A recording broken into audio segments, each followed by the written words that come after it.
Well, good morning, St. George's. It is a delight to be with you this morning. We've been asked to share a little bit about our own story of giving, us clergy. And actually what I'm about to say does tie in with what Bishop Brewer shared with us this morning. So I grew up in a family that my parents taught me about philanthropy and giving, and that all seemed like a good thing. But it wasn't until I was in my 30s when I was receiving the teaching at a church in Hamilton Wenham that I really first heard about tithing and the spiritual journey that begins.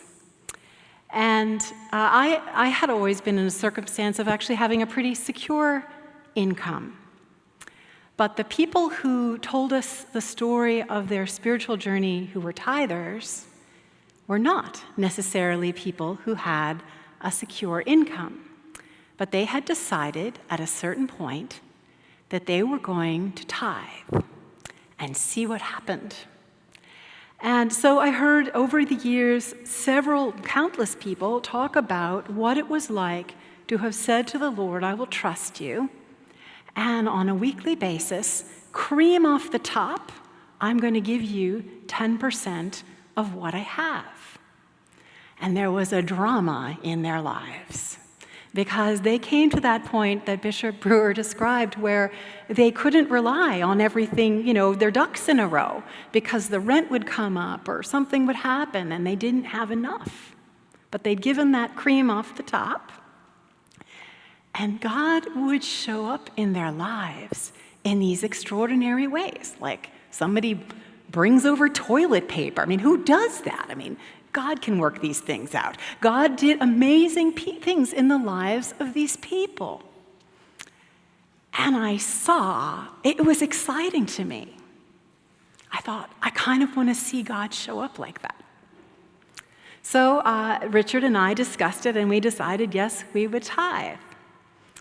And then I had a few little more discussions with the rector, and I said, does that mean we tithe to the church, or can we give 5% to the school, and then it just all adds up? He was very gracious. He said, oh, Margery, just open up your pockets. But then I was with a Baptist, and he said, no, Margery, that's only the Episcopalians that say that. Everybody else says 10% to God, and you can give other things out of other resources. But that's really just a minor detail. For my own spiritual journey, it was exactly in that decision that I did see God show up in my life in ways that I wouldn't have otherwise. And I don't pretend to say that I had instability in my income, but I did notice. That's the thing about 10%. You notice. And it was just such a privilege to see God meet me in my own little way. In that decision that I made. And I've heard it said, and I can absolutely attest to it, you cannot outgive God. You can't do it.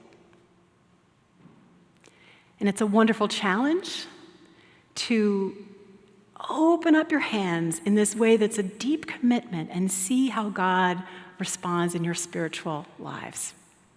So that's my invitation to you to consider with the Lord going on this adventure in a new way. And even I hear him saying, Margery, you could up that, by the way.